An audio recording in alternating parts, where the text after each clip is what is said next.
بسم اللہ الرحمن الرحیم الحمد للہ رب العالمین والصلاۃ والسلام علی رسولہ الکریم وعلی آلہ وصحبہ اجمعین اما بعد۔ محترم امیر مقامی، قابل احترام بزرگوں اور دوستوں اور ماؤں بہنوں، آج کی اس مبارک رات میں آپ کے سامنے قوموں کا عروج و زوال قرآن کی روشنی میں بیان کرنا ہے۔ یہ موضوع بڑا ہی اہم ہے کیونکہ ہم سب سے تعلق رکھتا ہے، اور قرآن مجید ہمارے سامنے 2 اور 2 4 کی طرح سے بالکل واضح انداز سے یہ بات پیش کرتا ہے کہ قوموں کا عروج کیوں ہوتا ہے اور زوال کیوں ہوتا ہے۔ ویسے یہ عروج و زوال یا کامیابی ناکامی اور بلندی و پستی اور اتار چڑھاؤ، بناؤ بگاڑ، یہ ہم سب کا مشاہدہ بھی ہے اور ہم جانتے بھی ہیں کہ یہ کیا ہے۔ ایک فرد کے لیے بھی ہو سکتا ہے اور ایک معاشرے کے لیے بھی ہو سکتا ہے۔ بعض چیزیں طبعی ہیں، بعض چیزیں حیاتیاتی ہیں، لیکن بعض چیزیں وہ ہیں جن کا محرک خود انسان بنتا ہے۔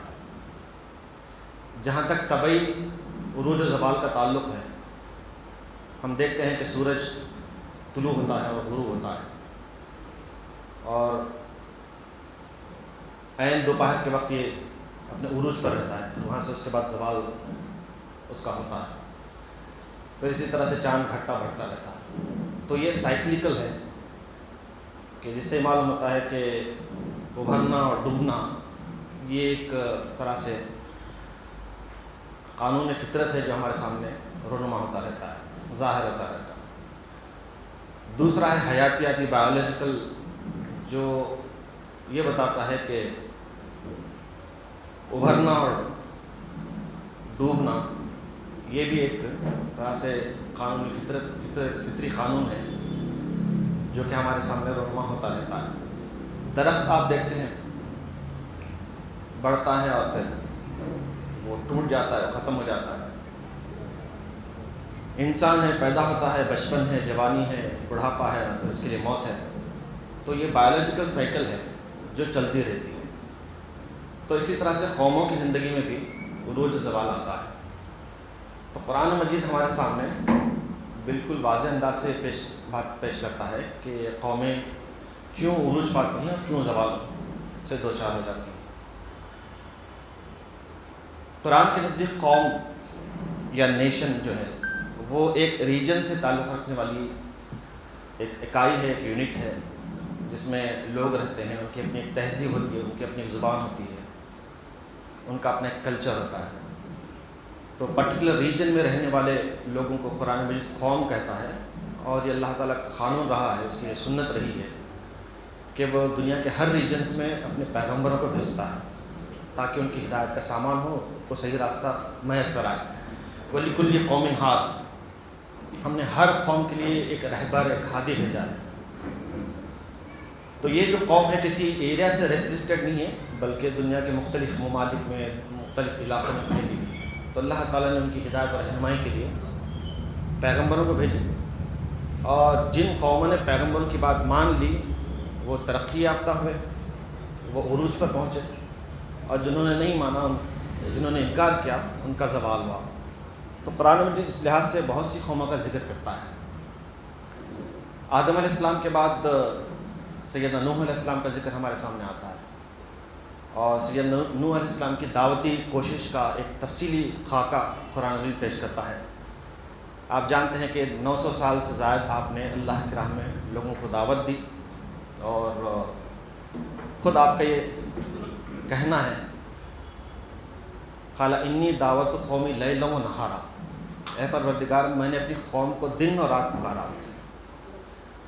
فلم یزدہم دعائی الا فرارا، لیکن میری یہ جو دعوت تھی، میری یہ جو پکار تھی، ان کے فرار میں اضافہ کیا۔ وہ مجھ سے قریب آنے کے بجائے دور چلے گئے۔ تو اللہ کے برگزیدہ نبی نے یہ بات ہمارے سامنے رکھی ہے، قرآن کے ذریعے سے بات واضح ہوتی ہے کہ نوح علیہ السلام نے اپنی قوم کو دن اور رات پکارا۔ لیکن وہ مان کر نہیں دی. اکثر لوگ ایسے تھے جنہوں نے انکار کیا تو اللہ تبارک تعالیٰ نے انہیں عذاب سے دوچار کر دیا.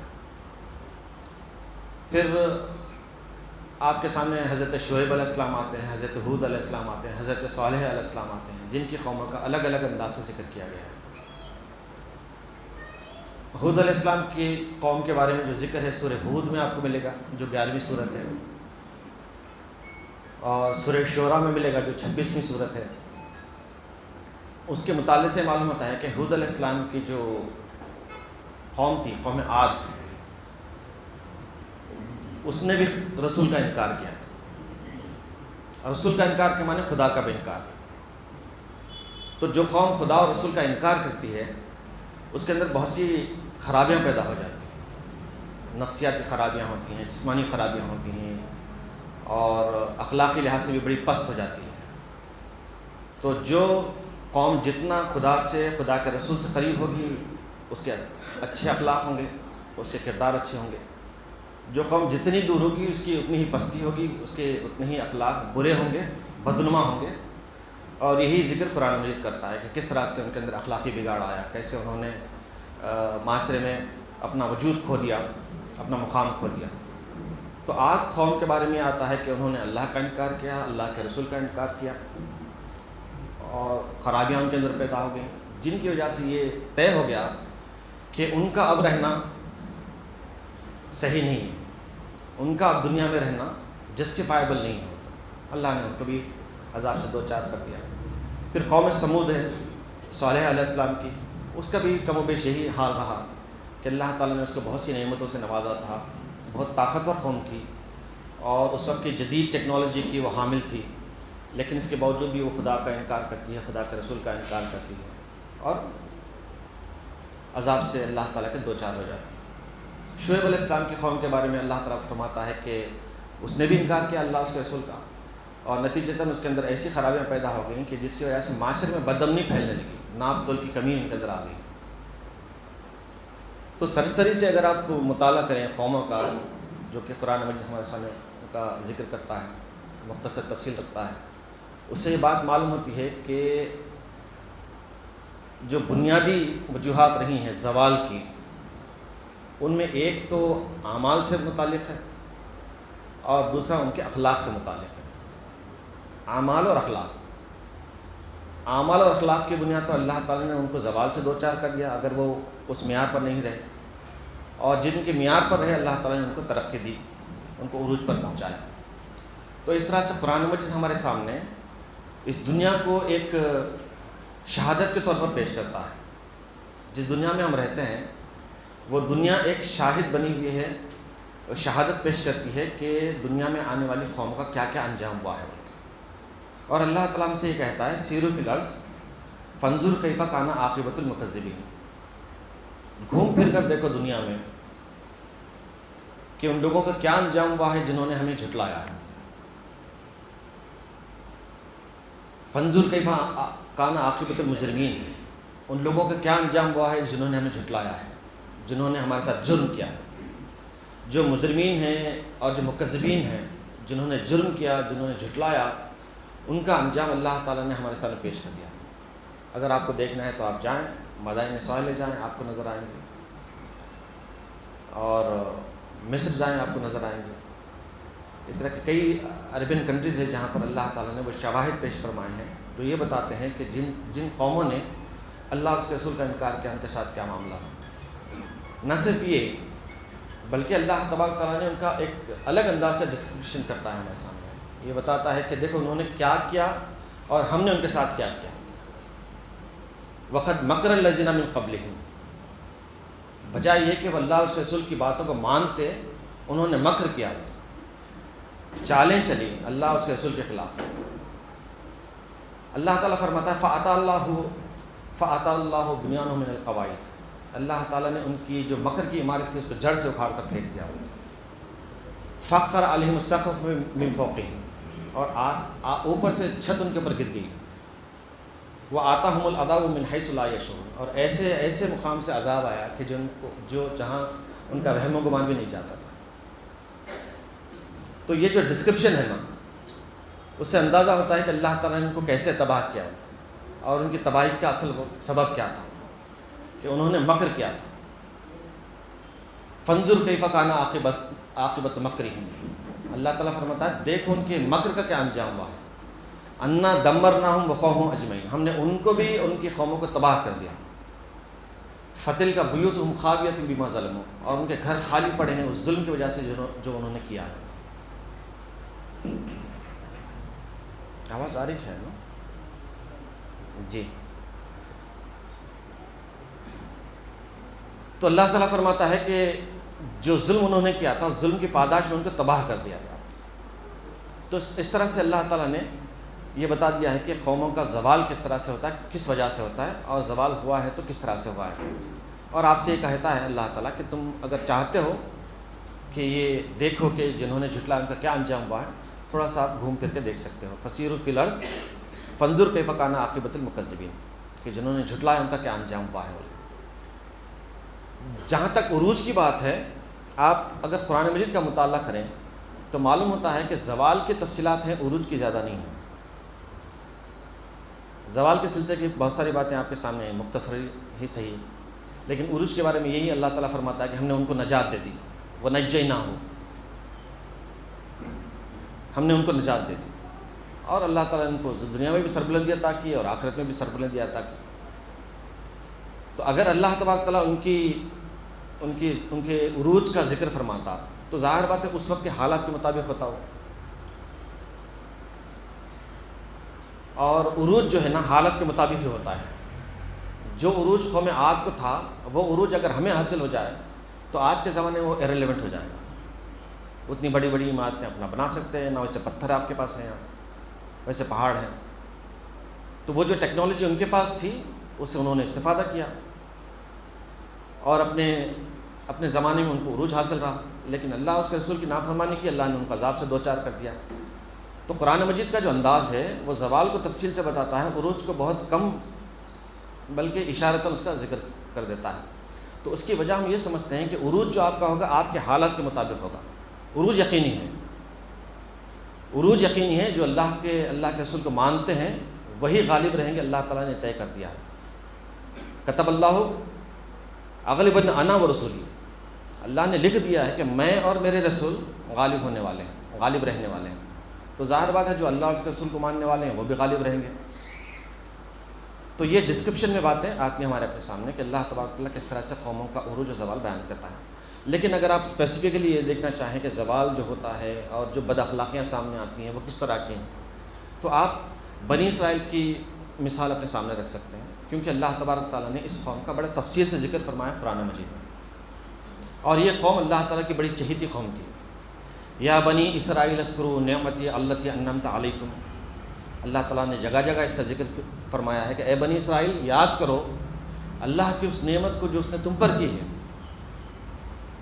اور اللہ تعالیٰ فرماتا ہے کہ ہم نے تم کو تمام عالم پر فضیلت عطا کی تھی، فضلتکم علی العالمین، ایسی ویسی نعمتیں نہیں تھیں بلکہ ایسی نعمتیں تمہارے لیے تھیں کہ تم دنیا کے امام بن گئے تھے، لیکن خرابیاں اس کے اندر پیدا ہو گئیں اور ہٹ دھرمی پیدا ہو گئی۔ وقت کے گزرنے کے ساتھ ساتھ جو بد اخلاقیاں تھیں، اخلاقی خرابیاں تھیں، وہ سامنے آنے لگیں۔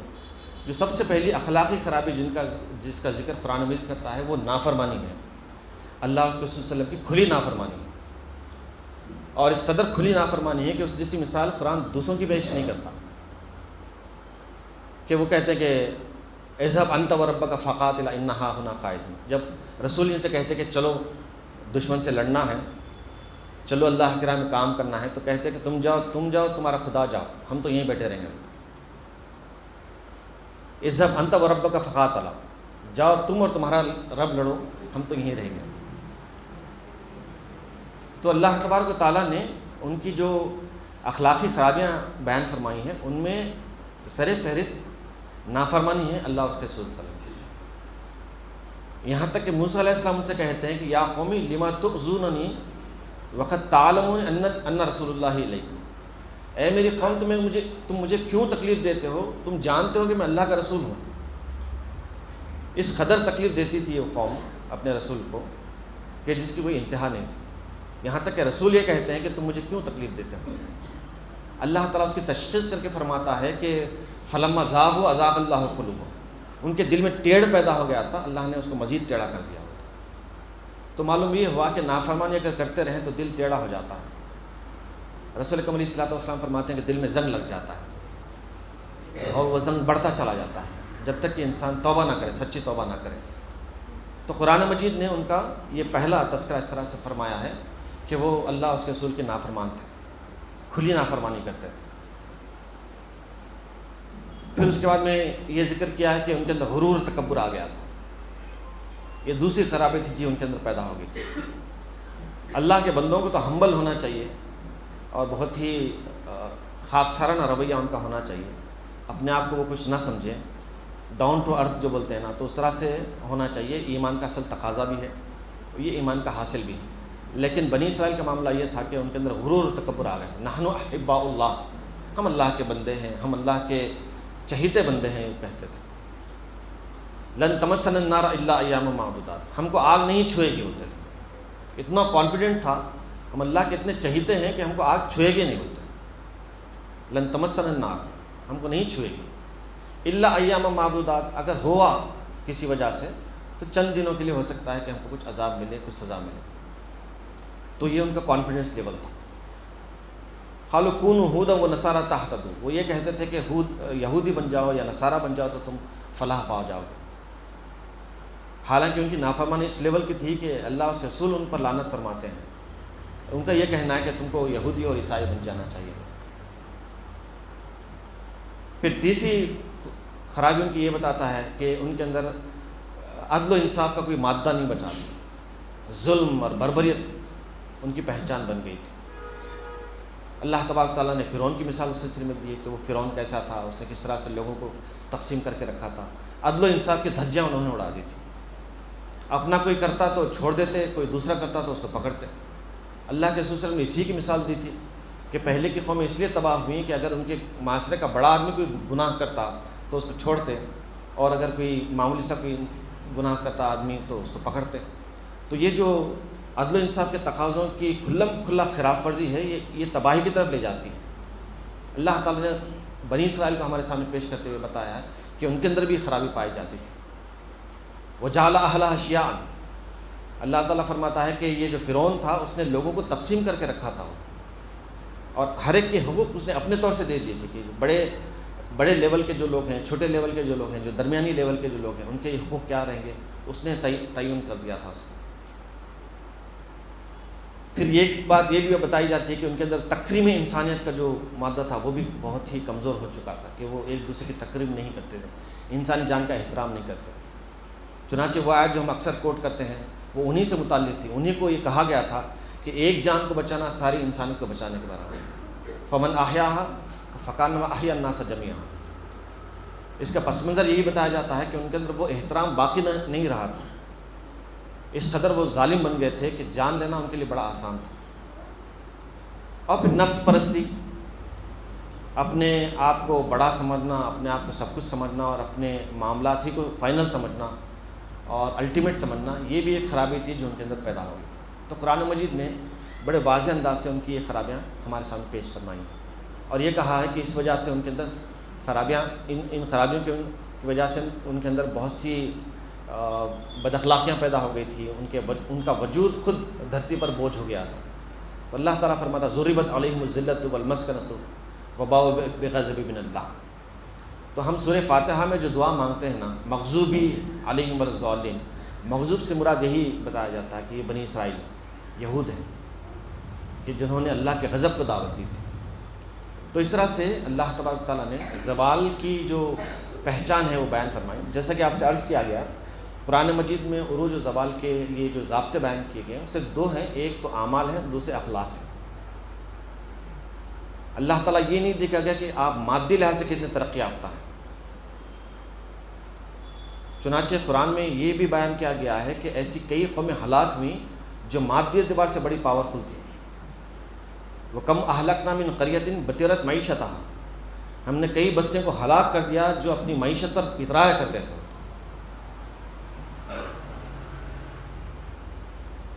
کانوا منکم اشد قوہ، وہ تم سے زیادہ طاقتور تھے، وہ اکثر اموالم و اولاد، تم سے زیادہ مال اور اولاد رکھتے تھے، التی لم یخلق مثلها فی البلاد، ایسے لوگ کبھی دنیا میں پیدا نہیں کیے گئے تھے جو اس وقت موجود تھے، اتنے پاورفل تھے وہ، لیکن ان کی مادی ترقی ان کو عروج پر ہمیشہ کے لیے نہیں رکھ سکی، زوال پذیر ہو گئے وہ اس وجہ سے کہ ان کے اندر اخلاقی خرابیاں آ گئی تھی اور وہ اللہ اس کے رسول کا انکار کرنے لگے تھے۔ تو معلوم یہ ہوا کہ اللہ اس کے رسول کی اطاعت ہی اصل کامیابی ہے، مادی ترقی معیار نہیں ہے عروج کا، ملا بہت اچھی بات ہے، نہیں تو پھر کوئی بات نہیں۔ ترقی کا جو معیار بتاتا، عروج کا جو معیار بتاتا ہے قرآن مجید، وہ یہ کہ آپ اللہ اس کے رسول کی اطاعت کرنے والے بنیں ہر معاملے میں، کیونکہ دنیا فائنل ڈیسٹینیشن نہیں ہے، فائنل ڈیسٹینیشن ہوتا تو ظاہر بات ہے وہ ایک معیار ہو جاتا۔ تو کہا کہ اللہ تعالیٰ فرماتا ہے ہمارا یہ فضل ہے، ہم جس کو چاہے عطا کرتے ہیں، ذالک فضل اللہ یؤتیہ من یشاء۔ اللہ کے رسول علیہ الصلوۃ والسلام کی ایک بڑی پیاری حدیث ہے، آپ علیہ الصلوۃ والسلام فرماتے ہیں کہ اللہ تعالیٰ دنیا سب کو دیتا ہے، ان اللہ یؤتی الدنیا من یحب ومن لا یحب۔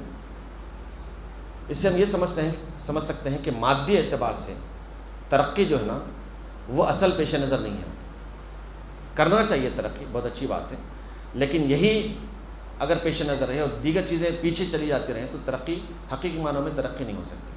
تو آپ علیہ الصلوۃ والسلام فرماتے ہیں کہ اللہ تبارک و تعالیٰ دنیا دیتا ہے، جن کو محبت کرتا ہے ان کو بھی دیتا ہے، اور جن سے محبت نہیں کرتا ان کو بھی دیتا ہے، وَلَٰكِن يُؤْتِي الدِّينَ إِلَّا مَنْ أَحَبَّ، لیکن دین ان کو دیتا ہے جن سے وہ محبت کرتا ہے، فَمَنْ آتَاهُ اللَّهُ الدِّينَ فَقَدْ أَحَبَّهُ، لہٰذا جس کو دین ملا اس کو سمجھنا چاہیے کہ وہ اللہ کا محبوب ہے۔ تو اللہ کے محبوب ہونے کی جو پہچان ہے، عروج کی جو پہچان ہے وہ یہ ہے کہ آپ کے پاس دین رہے۔ دین کے معنی اللہ اس کے رسول کی اطاعت ہے، اس کے علاوہ اور کیا دین ہے بتائیے؟ تو کہا کہ یہی سب سے بڑی دولت ہے، یہ اگر مل جائے تو آپ سب سے بڑی کامیابی حاصل کرتے ہیں۔ وَمَن يُطِعِ اللَّهَ وَرَسُولَهُ فَقَدْ فَازَ فَوْزًا عَظِيمًا، کہ جو اللہ اس کے رسول کی اطاعت کرا اس نے سب سے بڑی کامیابی حاصل کی، دنیا میں بھی کامیاب اور آخرت میں بھی کامیاب۔ تو بنی اسرائیل کے حوالے سے یہ بات معلوم ہوتی ہے کہ مادی اعتبار سے ترقی ان کو ہمیشہ عروج کے مقام پر نہیں رکھ سکی، ان کو نیچے لے آئی بھی، اس لیے کہ ان کے اندر بہت ساری خرابیاں پیدا ہو گئی تھی، انہوں نے رسول کا سرے سے انکار کر دیا اور بالکل دو ٹوک انداز سے اپنی بات پیش کر دیتے تھے، کسی قسم کا کوئی تکلف نہیں برتتے تھے، کہتے تھے کہ ہم کیوں دھوپ میں نکلیں، ہم دھوپ میں نہیں نکلیں گے، بہت دھوپ تیز ہے، ہم نہیں آئیں گے باہر۔ تو اللہ تعالیٰ فرماتا ہے کہ اپنی قوم سے یہ کہو کہ قل نار جہنم اشد حرا، ان سے یہ کہو کہ جہنم کی آگ اس سے زیادہ تیز ہوگی۔ تو ان کے جو ڈائلاگز ہیں آپ ان کا مطالعہ فرمائیں کہ کیسی قوم تھی وہ، کہ اللہ تبارک تعالیٰ نے اس کو بڑی سربلندی سے نوازا تھا، اپنی نعمتوں سے نوازا تھا، لیکن اس کا جو رویہ تھا وہ بالکل اس کے برعکس تھا۔ نعمتوں کے ملنے کے بعد اللہ کا شکر ادا کرنا اور اس کے بتائے ہوئے راستے پر چلنا یہ مطلوب ہے، اس کے الگ رقم اگر کیا جاتا ہے تو ظاہر بات ہے کفران نعمت ہوگا۔ تو اللہ تعالیٰ نے بنی اسرائیل کی حیثیت ہمارے سامنے اسی طرح سے رکھی ہے کہ انہوں نے کفران نعمت کیا، ان کو اللہ تبارک تعالیٰ نے دنیا کی امامت کے مقام پر رکھا تھا، فضلتکم علی العالمین کا اللہ تعالیٰ نے، کہ میں نے تمام عالم پر تم کو فضیلت دی، لیکن وہ وہاں سے معزول کر دیے گئے۔ اور یہ جو تحویل قبلہ ہے نا، تحویل قبلہ جو ہے نا، ان کی تاریخ کا سب سے بڑا موڑ ہے ان کے لیے، اور ان کے اندر جو احساس محرومی آج بھی پائی جاتی ہے وہ اسی وجہ سے ہے کہ بنی اسحاق سے ہٹ کر بنی اسماعیل سے آخری پیغمبر آ گیا، ان کے جو اعمال تھے، ان کے جو رویے تھے ایسے تھے کہ ان کو مزید یہ قیادت نہیں دی جا سکتی، تو اللہ تعالیٰ نے ان کو معزول کر دیا۔ تو ہم سمجھتے ہیں کہ قوموں کے عروج و زوال کے سلسلے میں بنی اسرائیل کا جو نمونہ ہے ہمارے سامنے رہنا چاہیے۔ اللہ تبارک تعالیٰ نے اس کا بڑا تفصیل سے ذکر فرمایا ہے۔ اب رہی بات عروج کی، جن کو اللہ تبارک تعالیٰ نے عروج نصیب فرمایا، جن کو اللہ نے ترقی نصیب فرمائی، جن کو اللہ تبارک تعالیٰ نے سربلند فرمایا معاشرے میں، ان کی بھی خوبیاں اللہ تبارک تعالیٰ بیان فرماتا ہے۔ اور سب سے پہلی خوبی جو بیان فرماتا ہے وہ یہ ہے کہ وہ لوگ ایمان لانے والے اور اللہ سے ڈرنے والے تھے۔ ایمان اور تقویٰ عروج کی بنیاد بنتے ہیں۔ تو آپ یہ کہہ سکتے ہیں کہ جو زوال پذیر ہوتی ہیں قومیں، ان کے اندر نہ ایمان ہوتا ہے نہ تقویٰ ہوتا ہے۔ وَلَوْ أَنَّ أَهْلَ الْقُرَىٰ، کہ یہ جو بستی والے ہیں، آمنوا واتقوا، اگر وہ لوگ ایمان لاتے اور تقویٰ اختیار کرتے، اللہ تعالیٰ فرماتا ہے لفتحنا برکات من السماء والارض، ہم آسمان سے برکتیں نازل فرما، زمین اور آسمان سے برکتیں نازل فرما، لیکن انہوں نے انکار کیا۔ اللہ تعالیٰ فرماتا ہے پھر وہی بات کہ انہوں نے انکار کیا، مطلب یہ کہ نہ وہ ایمان لائے، انہوں نے تقوی کیا، فکذبوہ ولکن کذبوہ، اللہ تعالیٰ فرماتا ہے کہ انہوں نے انکار کر دیا، فاخذناہم بما کانوا یکسبون، ہم نے اس وجہ سے ان کو پکڑ لیا کہ انہوں نے انکار کر دیا تھا، انکار کرنے کی وجہ سے اللہ تعالیٰ نے ان کو پکڑ لیا اور وہ ان کو زوال سے دوچار کر دیا۔ تو اس سے یہ بات معلوم ہوتی ہے کہ عروج کے لیے، ترقی کے لیے اللہ تبارک تعالیٰ ایمان اور تقوی کو لازم قرار دیتا ہے۔ اب یہ ہم سمجھ سکتے ہیں کہ ایمان کیسے ہم کو ایک ترقی یافتہ قوم میں تبدیل کر دیتا ہے۔ یہ بات پوری اجتماعی ہو رہی ہے، یہ جو ترقی اور عروج کی بات ہے نا، اجتماعی ہے، انفرادی نہیں ہے۔ تو ہم اگر ایمان لانے والے ہیں اور ایمان لائے ہیں، الحمدللہ ہم نے ایمان لایا ہے، تو ہمارے اندر جو ایمان ہے ہمیں یہ دیکھنا چاہیے کہ ہم کو کیسے ترقی کی راہ پر ڈال سکتا ہے یا ہم کو ڈالا ہے۔ جب اللہ تبارک تعالیٰ فرماتا ہے کہ ایمان اور تقوی عروج کا اور ترقی کا ذریعہ ہے تو لازماً ہونا چاہیے، لیکن ہمیں یہ دیکھنا چاہیے کہ ہمارا ایمان اصل میں ہے کس حالت میں۔ تو قرآن مجید میں وہ پیرامیٹرز بھی بتائے گئے ہیں، وہ سٹینڈرڈز بھی بتائے گئے ہیں کہ جن کو سامنے رکھ کر آپ چیک کر سکتے ہیں کہ آپ کا ایمان کس حالت میں ہے۔ کیا آپ کو یہ ایمان ترقی کی راہ پر لے جا سکتا ہے، کیا الٹا آپ کو نیچے لے جا سکتا ہے؟ کیونکہ ایمان کی جو حالت ہے رسول اکرم صلی اللہ علیہ وسلم فرماتے ہیں کہ وہ ایک جیسی نہیں رہتی، الایمان یزداد و ینقص، ایمان گھٹتا بڑھتا رہتا ہے، ایک حالت میں اسٹیشنری نہیں ہوتا ہے۔ آپ جتنا زیادہ فوکس رہیں گے، جتنا زیادہ آپ توجہ دیں گے، آپ کا ایمان بڑھے گا۔ جتنی زیادہ توجہ نہیں ہوگی، کمی ہوگی، تساہلی ہوگی، تو ظاہر بات ہے وہ کم ہوتا چلا جائے۔ تو دن میں 5 وقت کی نمازیں ہیں، کثرت سے ذکر و اذکار ہیں، اور مختلف نیک اعمال انجام دینے کی طرف ہم کو جو توجہ دلائی گئی، اس سے معلوم ہوتا ہے کہ ہمیشہ ہم کو کار خیر کی طرف متوجہ رہنا چاہیے، تب کہیں جا کر ایمان بڑھ سکتا ہے۔ ایمان اگر بڑھ جائے تو آپ کے عمل سے لازماً تبدیلی آئے گی، لازماً تبدیلی آئے گی، اس میں کوئی دو رائے نہیں۔ روشنی اگر ہے تو اندھیرا دور ہو جائے گا، اس میں کوئی دو رائے نہیں۔ روشنی چاہے کیسی کیوں نہ ہو، اگر وہ اپنا وجود رکھتی ہے تو اندھیرا نہیں رہتا وہاں پر۔ تو ایمان کی بھی یہی حالت ہوتی ہے کہ اگر وہ ہے صحیح معنوں میں تو اس کے اطراف میں اندھیرا نہیں ہوتا ہے، بلکہ روشنی ہی روشنی ہوتی ہے۔ تو اللہ تبارک تعالیٰ اپنے احسانات ہم پر واضح فرماتا ہے اور یہ کہتا ہے کہ ہم تم کو عروج کے راہ پر لائے ہیں۔ اللہ ولی الذین آمنوا، کہ اللہ تعالیٰ ایمان لانے والوں کا ساتھی ہے، ولی ہے، مددگار ہے۔ یخرجہم من الظلمات الی النور، کہ وہ ان کو اندھیروں سے نکال کر روشنی میں لاتا ہے۔ اہل ایمان کا ذکر اللہ تبارک تعالیٰ فرماتا ہے، اس لیے کہ ان کو اللہ نے اندھیروں سے نکال کر روشنی میں لایا ہے۔ تو قرآن مجید نے مختلف انداز سے سلسلے میں ہمارے سامنے تفصیلات رکھی ہیں، اس سے معلوم ہوتا ہے کہ ایمان کیا ہے اور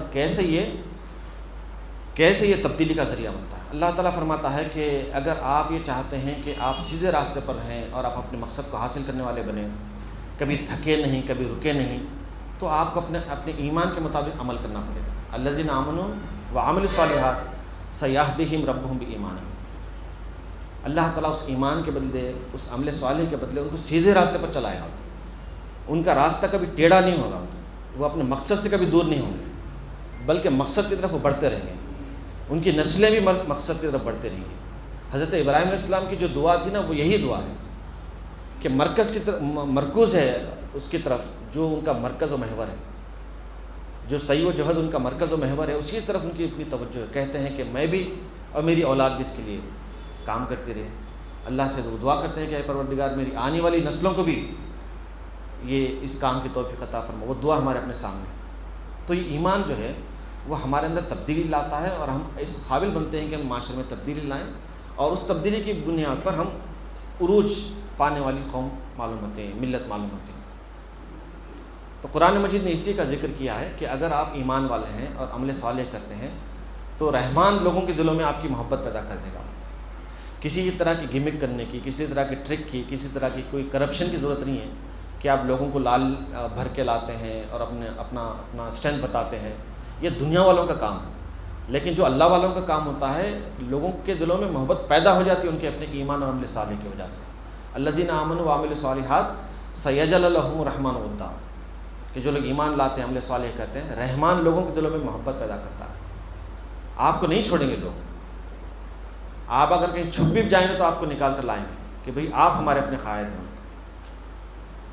تو دیکھیے کیسے ایمان آپ کو دنیا کا قائد بنا دیتا ہے. اس میں کسی قسم کا کوئی ہم کو غیر فطری معاملہ نہیں معلوم ہوتا, بالکل فطری بات ہے.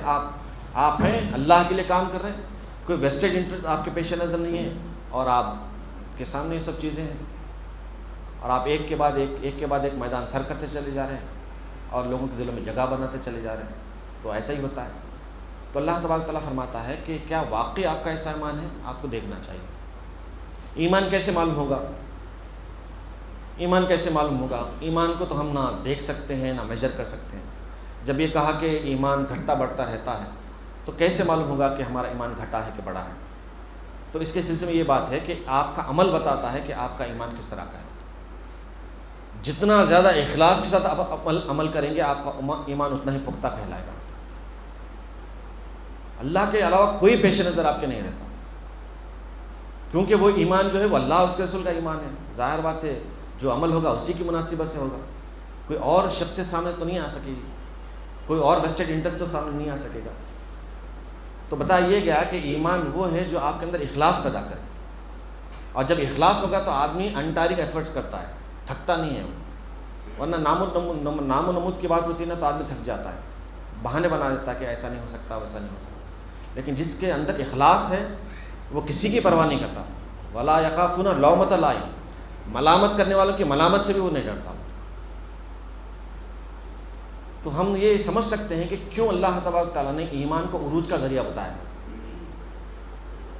تو وہ سٹینڈرڈز ہمارے اپنے سامنے رہنے چاہیے جن کا ذکر اللہ تبارک تعالیٰ فرماتا ہے. بڑی مشہور آیتیں ہیں سورہ انفال کی. اللہ تعالیٰ فرماتا ہے کہ انما المؤمنون الذین اذا ذکر اللہ وجلت قلوبہم, کہ اہل ایمان تو وہ ہیں, ایمان والے تو وہ ہیں کہ جن کے سامنے اللہ کا ذکر کیا جائے تو ان کے دل لرز جاتے ہیں, ان کے دل کانپتے ہیں. میں اکثر اس آیت کے سلسلے میں سوچتا ہوں کہ کیوں میرا دل نہیں کانپتا ہوں. اللہ کا نام میں بھی لیتا ہوں, میرے سامنے بھی اللہ کا نام لیا جاتا ہے. وَإِذَا تُلِيَتْ عَلَيْهِمْ آيَاتُهُ زَادَتْهُمْ إِيمَانًا, جب آیتیں پڑھی جاتی ہیں تو ایمان بڑھ جاتا ہے.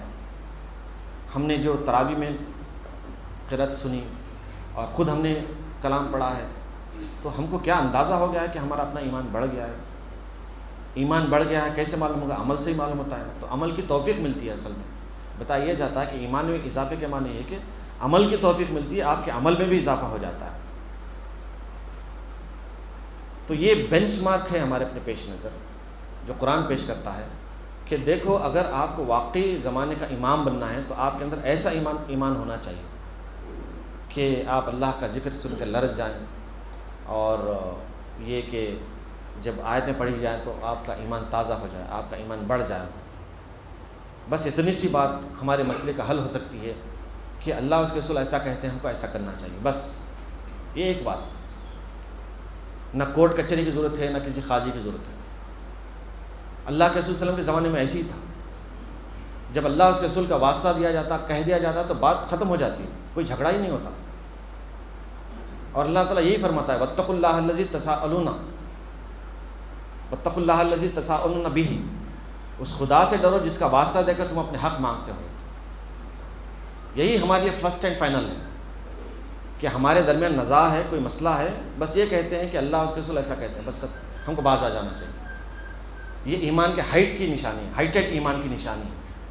اللہ کے رسول علیہ الصلوۃ والسلام ایک مرتبہ دیکھتے ہیں کہ حضرت عبداللہ ابن مسعود رضی اللہ تعالیٰ عنہ اپنے غلام کو مار رہے ہیں. تو آپ نے فرمایا پیچھے سے کہ اے ابو مسعود, تمہارا جتنا اختیار اس غلام پر ہے اس سے زیادہ اختیار اللہ کا تم پر ہے. تو فوری وہ اپنا وہ جو ہنٹر تھا چھوڑ دیتے ہیں, پلٹ کے دیکھتے ہیں تو آپ علیہ الصلوۃ والسلام فوری کہتے ہیں کہ اس کو میں نے آزاد کر دیا. کوئی تو مسئلہ تھا ہوگا نا, تب کہیں جا کے وہ مار رہے تھے غلام کو, تو نہ صرف یہ کہ مارنے سے رک گئے بلکہ اس کو آزاد کر دیا. تو ایمان اگر ہو تو ہمارے اپنے آپسی تعلقات اس طرح کے ہو جاتے ہیں, معاملات اس طرح کے ہو جاتے ہیں, عمل اس طرح کا ہو جاتا ہے کہ نمایاں طور پر اثرات ظاہر ہونے لگتے ہیں. اب ظاہر بات ہے اگر عفو و درگزر کا معاملہ ہو ملت کے درمیان اور عمل صالح کا معاملہ ہو تو کیسا ماحول بنے گا. دیکھیے آپ کتنی محبت بڑھے گی, کتنا قوت کارکردگی میں اضافہ ہوگا, یہ ہم اچھی طرح سے جان سکتے. اس لیے کہا اللہ تبارک تعالیٰ نے کہ ایمان عروج کی پہچان ہے. اور ایمان کی پختگی کی طرف ہمیں ہمیشہ توجہ دینی چاہیے۔ ایمان کی مثال ایسی ہے کہ یہ آپ کے عمل سے ظاہر ہوتا ہے، آپ جو عمل کرتے ہیں وہ بتاتا ہے کہ آپ کا ایمان کس لیول کا ہے۔ بڑے افسوس کے ساتھ ہم کو یہ کہنا پڑتا ہے کہ آج ہم معمولی سے مچھر کے کاٹنے کو بھی برداشت نہیں کر پاتے۔ ہمارے مسجدوں میں ماسکیٹو ریپیلنٹس جو رکھے ہیں نا، وہ یہ بتاتے ہیں کہ ہم اپنے نماز میں اتنا بھی کنسنٹریشن نہیں کرتے کہ ہم کو اس سے بے پرواہ ہو جائیں ہم کہ مچھر ہم کو کاٹتا ہے۔ حضرت علی رضی اللہ عنہ کے بارے میں ہم سنتے ہیں کہ تیر لگا تھا تو وہ نماز میں کھڑے رہے اور نکال لیا گیا۔ تیر نکالتے ہیں تو ان کو فرق نہیں پڑتا، ہم کو مچھر کاٹتا ہے تو فرق پڑتا ہے۔ تو ایمان میں فرق آپ دیکھ سکتے ہیں۔ تو اس ایمان کے ساتھ ترقی نہیں ہو سکتی، عروج نہیں پا سکتے۔ آپ کا ایمان مضبوط ہو جانا چاہیے۔ نماز میں خشوع کی معنی یہی ہے کہ آپ اپنے اطراف کے ماحول سے بالکل بے پرواہ ہو جائیں، یہاں تک کہ یہ بھی احساس نہیں ہونا چاہیے کہ آپ کے بغل میں کون آ کے کھڑا ہے نا۔ یہ جو قد افلح المؤمنون الذین هم فی صلاتهم خاشعون، کامیاب ہو گئے مومنین، عروج پا گئے مومنین۔ کون؟ جو اپنی نمازوں میں خشوع اختیار کرتے ہیں۔ خشوع کی معنی یہی کہ جو آپ کا ایمان ظاہر کرتا ہے۔ تقویٰ کیا ہے؟ اب ظاہر بات ہے ہم ماہ رمضان میں ہیں اور تقوی کے بارے میں گفتگو بھی ہوتی ہے۔ تقویٰ کیا ہے اور یہ کیوں ترقی کا ذریعہ بنا ہے؟ جیسے ایمان کے بارے میں ہم نے سمجھا ہے، ویسے تقوی کے بارے میں سمجھنا چاہیے۔ تو تقویٰ اصل میں ایمان ہی کا ریفلیکشن ہے۔ آپ کے اندر ایمان ہے تو ظاہر بات ہے آپ اللہ سے ڈریں گے بھی، اللہ کے احکامات کا پاس و لحاظ رکھیں گے، اللہ کے رسول صلی اللہ علیہ وسلم سے محبت کریں گے، اللہ کے رسول صلی اللہ علیہ وسلم کے احکامات پر چلنے کی پوری کوشش کریں گے۔ تو ایمان والوں ہی کو تقویٰ اختیار کرنے کی ہدایت دی جاتی ہے۔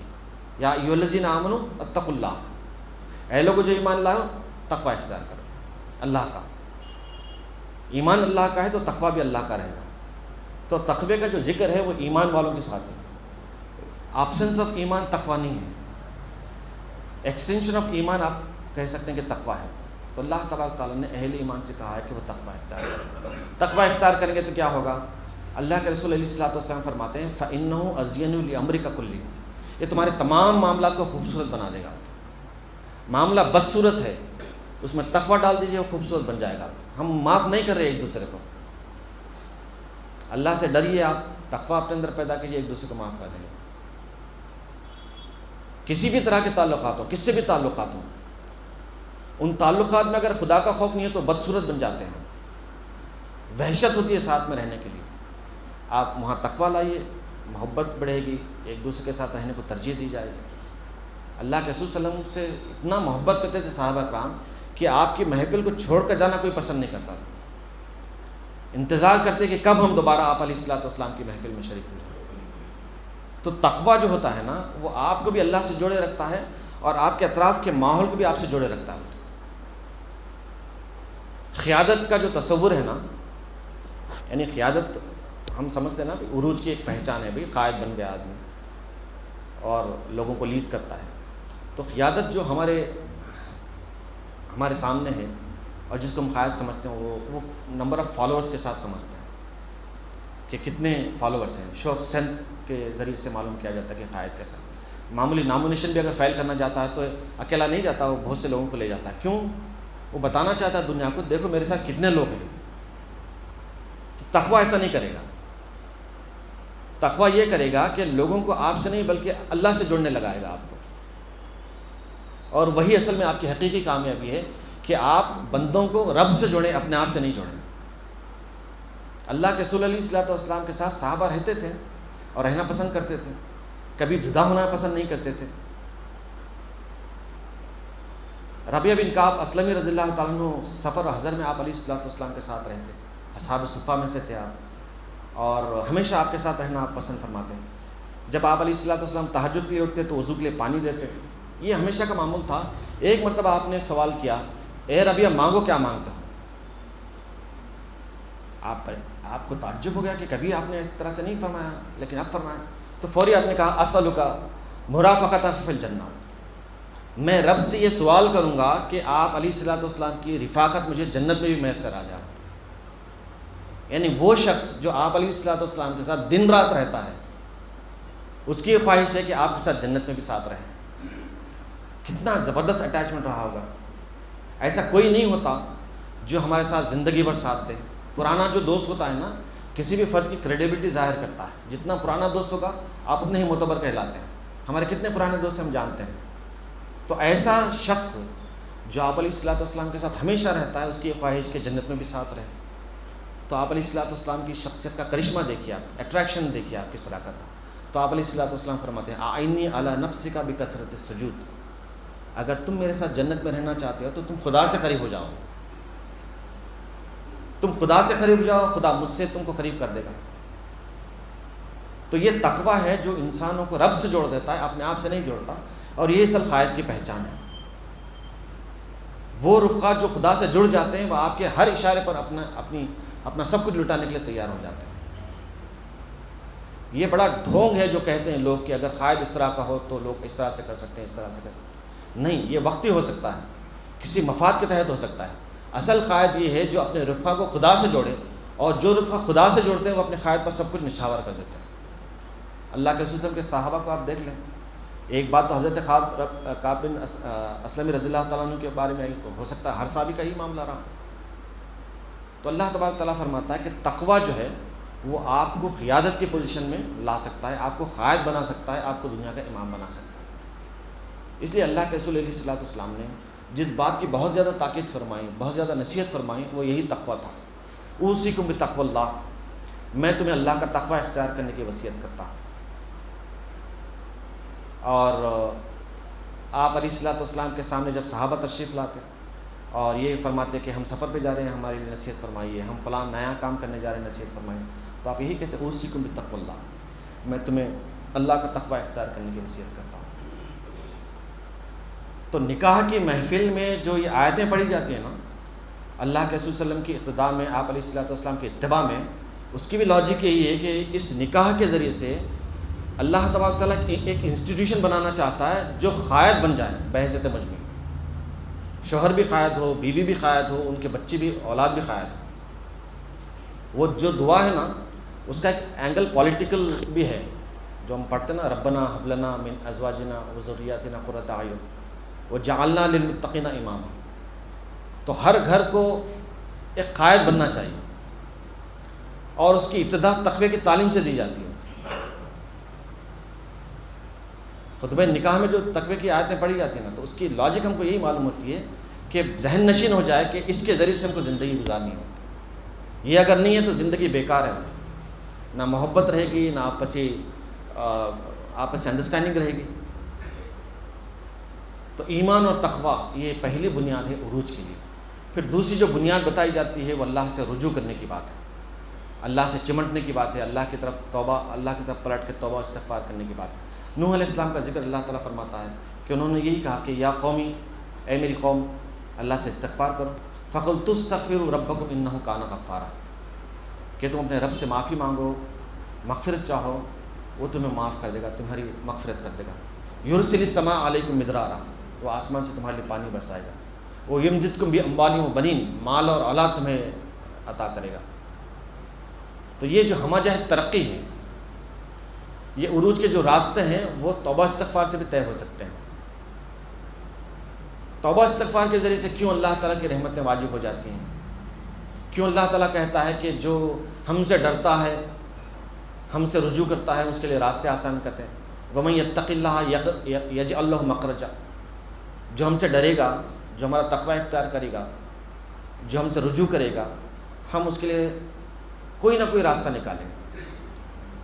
اللہ کے رسول علیہ الصلوۃ والسلام فرماتے ہیں کہ من لزم الاستغفار، جو اپنے اوپر استغفار کو لازم کر لیتا ہے، جعل اللہ من کل ضیق مخرجا، اللہ تعالیٰ ہر تنگی سے نکلنے کا راستہ اس کو بتاتا ہے.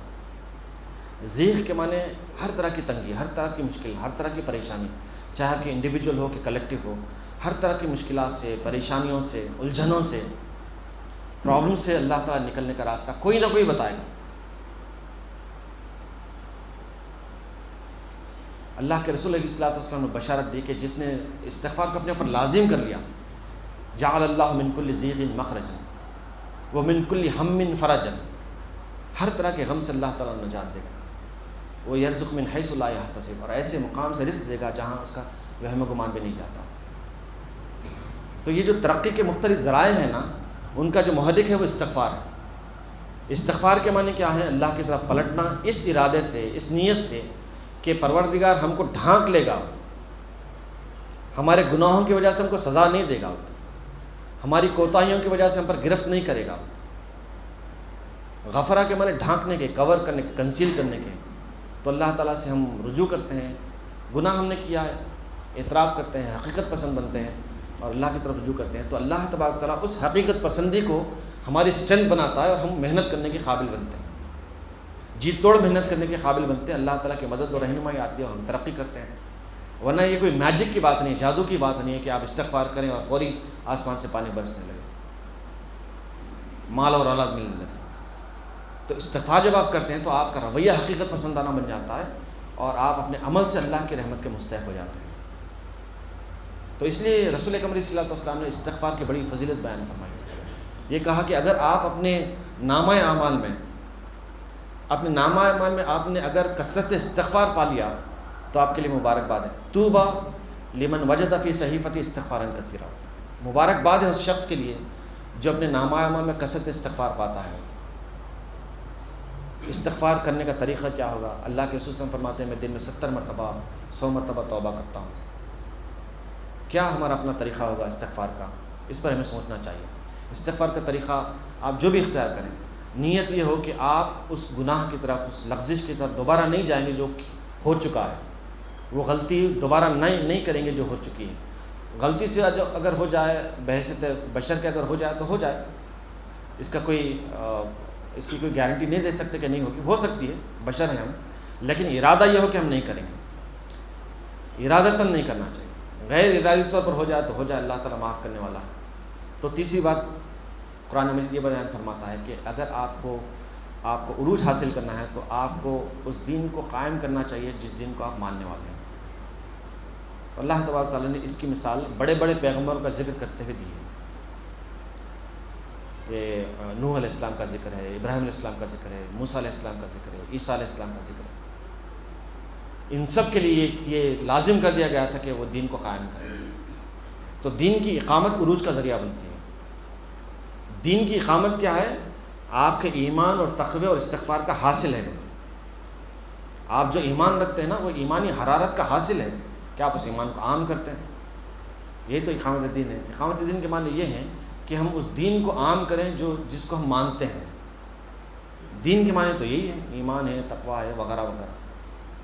تو اس کو پھیلانے کا جو نظم ہونا چاہیے وہ بڑا ہی شاندار انداز کا ہونا چاہیے، اس کا جو انداز وہ بڑا ہی باوقار ہونا چاہیے۔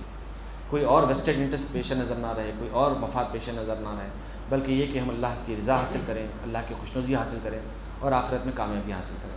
تو تین بنیادی باتیں اللہ تبارک تعالیٰ عروج کے بارے میں بیان فرماتا ہے، اور یہ بھی کہتا ہے کہ اگر آپ کو دیکھنا ہے کہ جن قوموں نے ترقی دنیا میں حاصل کی ہے، دیکھ لو ان کے اندر یہ چیزیں پائی جاتی تھیں، ایمان، تقوی، وہ اللہ کی طرف بار بار رجوع کرنے والے اور اللہ تعالیٰ کے دین پر چلنے والے اور اس کو لوگوں تک پہنچانے والے تھے۔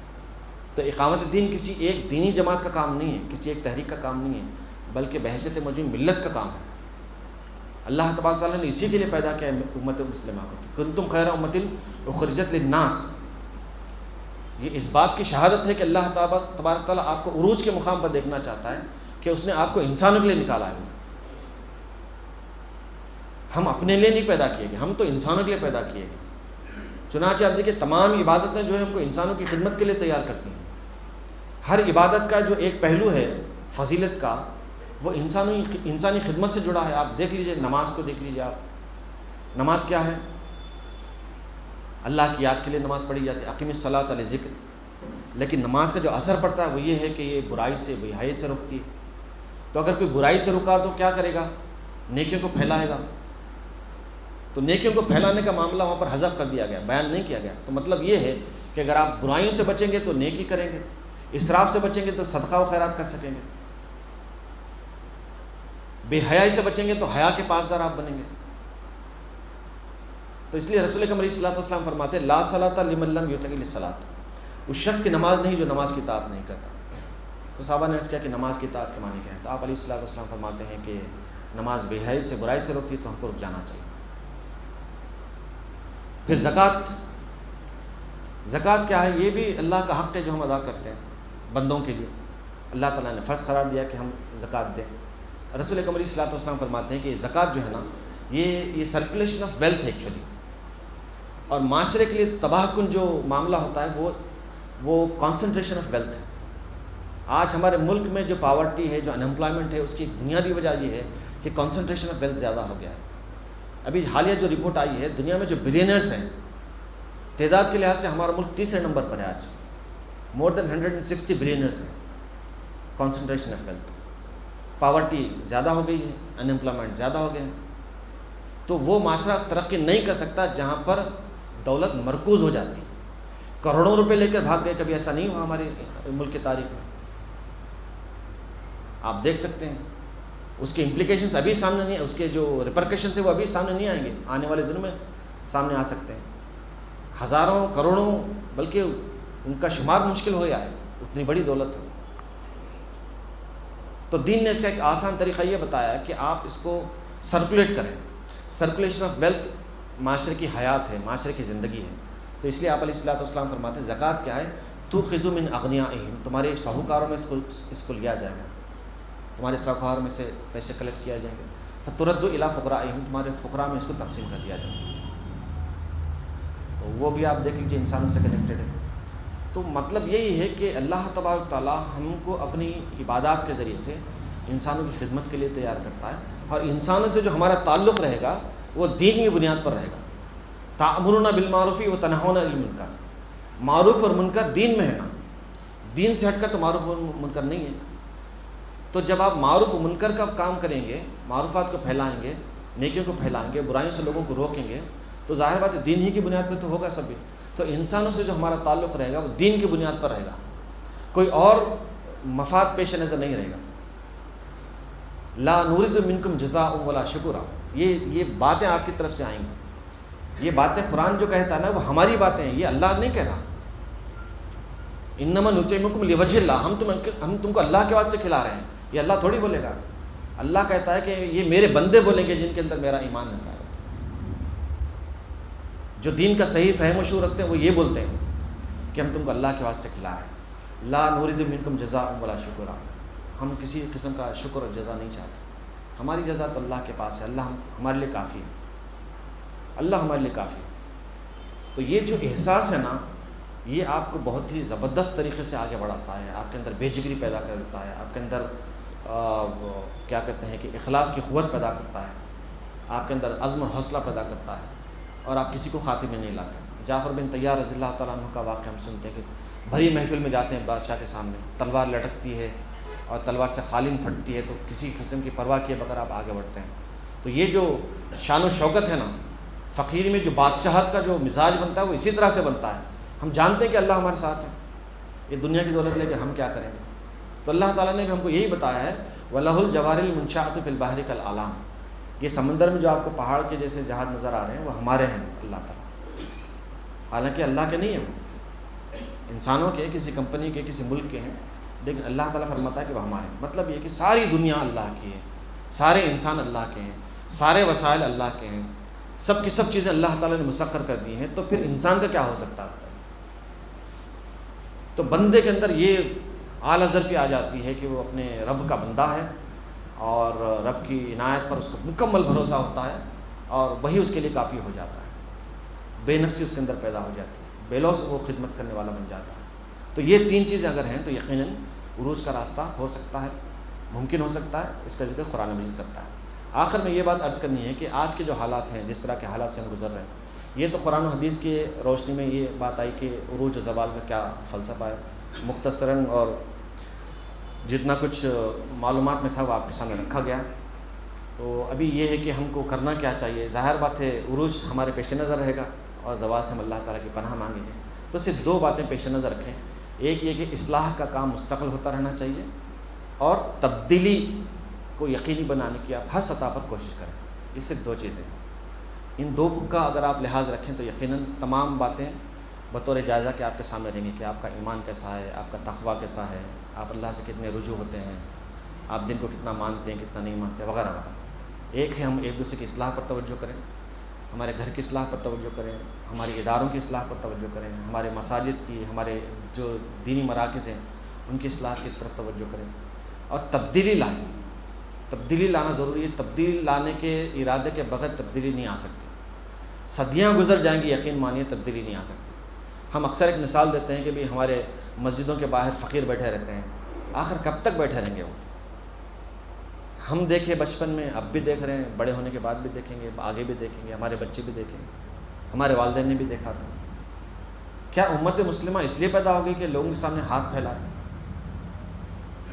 جو امت ہاتھ پھیلائے گی وہ دنیا کو قیادت کا راستہ کیسے دکھائے گی؟ بتائیے، عروج کا راستہ کیسے دکھائے گی؟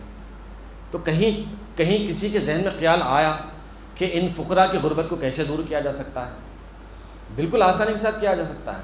کہ کسی بھی شہر میں، ڈیٹا یہ بتاتا ہے کہ کسی بھی شہر میں لیس دین 1% جو ہے فقیر ہوتے ہیں، بیگرس ہوتے ہیں. 99% وہ لوگ ہوتے ہیں جو کھاتے پیتے ہوتے ہیں، ان کو کسی چیز کی محتاجی اس طرح کی نہیں ہوتی جیسا فقیروں کو ہوتی ہے. تو 99% لوگ مل کر بھی 1% لوگوں کی غربت کو یا غریبی کو دور نہیں کر پاتے. کیوں؟ اس طرف توجہ نہیں ہے. تو تبدیلی کا احساس ہو تو اللہ تعالیٰ اس کا جذبہ آپ کو عطا کرے گا، اس کے مواقع آپ کو عطا کرے گا، وہ ذہن عطا کرے گا جس کے ذریعے سے آپ جائزہ لیں گے، احتساب کریں گے. نہیں تو پھر صدیاں گزر جائیں گے، ایسے ہی ہوتا رہے گا. تو ایسے کئی ہمارے اپنے قابل اصلاح معاملات ہیں کہ جو یہ چاہتے ہیں کہ ہم فوری توجہ دیں. ہم چاہتے ہیں کہ اللہ تبارک تعالیٰ ہم کو عروج سے، ترقی سے ہمکنار فرمائیں. تو ظاہر بات ہے اس پر توجہ دینی پڑے گی. تو ڈائریکٹ ایمان پر، تقوی پر، اس پر بات کرنے کے بجائے ایک پریکٹیکل اپروچ ہمیں یہ اختیار کرنا چاہیے کہ ہم بھی اصلاح پر، تبدیلی پر توجہ دیں اور ملت کو بھی اس طرف متوجہ کریں. یہ عزم اور حوصلہ ہونا چاہیے کہ اللہ تبارک تعالیٰ ہمیں ہمیشہ کامیاب رکھے، کامران رکھے، ہم غالب نہ آئیں، کوئی ہم پر غالب نہ آئے، ہم غالب آ جائیں.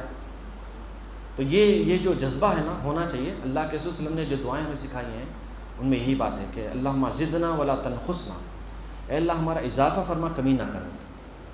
ہمارا اضافہ ہوتا رہنا چاہیے. ہمارے افراد قوت میں اضافہ ہونا چاہیے، ہماری پاپولیشن میں اضافہ ہونا چاہیے، ہماری صلاحیتوں میں اضافہ ہونا چاہیے، ہمارے وسائل میں اضافہ ہونا چاہیے. کسی قسم کی کمی نہیں ہونی چاہیے. وَأَكْرِمْنَا وَلَا تُهِنْنَا، اے پروردگار ہم کو تو اکرام کر، ہمارا تو آنر کر، ہمیں تو عزت و سربلندی سے نواز، ہمیں ذلیل نہ کر. وَآتِنَا وَلَا تُحْرِمْنَا، اے پروردگار ہم کو عطا کر، اچھی اچھی صلاحیتیں عطا کر، اچھے اچھے افراد عطا کر. اللہ کے رسول صلی اللہ علیہ وسلم وقت کے نبی تھے، پیغمبر تھے، ہم جانتے ہیں، لیکن اس کے باوجود بھی آپ نے حضرت عمر رضی اللہ عنہ کے بارے میں سوال کیا، اللہ سے دعا کی، ابو جہل کے بارے میں اللہ سے دعا کی. تو مطلب یہ ہے کہ اگر آپ چاہتے ہیں کہ زمانے کو آپ بدلیں، یہ رخ بدلیں، تو آپ کے ساتھ باصلاحیت اور بااثر لوگ بھی ہونے چاہیے. تو اب وہ آتینا ولا تحرمنا، اے اللہ ہم کو اچھے اچھے لوگ عطا کر، ہم کو ان لوگوں سے محروم نہ کر. وہ آسرنا ولا توسر علینا، ہم کو غلبہ عطا فرما، ایسا نہ ہو کہ کوئی ہم پر غالب آ جائے. کب تک فلاں کو دیکھیں گے، فلاں کو دیکھیں گے؟ بھئی ہمارا بھی تو کچھ ہو سکتا ہے نا، ہم بھی تو ایک آلٹرنیٹو بن سکتے ہیں، ہم بھی ایک متبادل بن سکتے ہیں. آخر یہ سوچ کب آئے گی ہمارے پاس؟ یہ نہیں تو یہ الیکشن کا زمانہ آ جا رہا، یہ نہیں تو یہ، آخر کب ہم، ہو سکتا ہے نا، ممکن تو ہے. تو یہ جذبہ تو بہرحال ہونا چاہیے. وَآسِنَا وَلَا تُسِرْ عَلَيْنَا، اے پروردگار ہمیں غلبہ عطا فرما، ڈومینیشن عطا فرما، ایسا نہ ہو کہ کوئی ہم پر غالب آ جائے. تو یہ چند باتیں تھیں جو قوموں کے عروج زوال سے متعلق آپ کے سامنے رکھی گئی. اللہ تعالیٰ سے دعا ہے کہ اللہ تعالیٰ ہمیں ان تمام اوصاف سے متصف فرمائے جن کے ذریعے سے عروج ممکن ہو سکتا ہے اور زوال سے ہم بچ سکتے ہیں. آمین یا رب العالمین. وآخر دعوانا الحمدللہ رب العالمین. السلام علیکم ورحمۃ اللہ.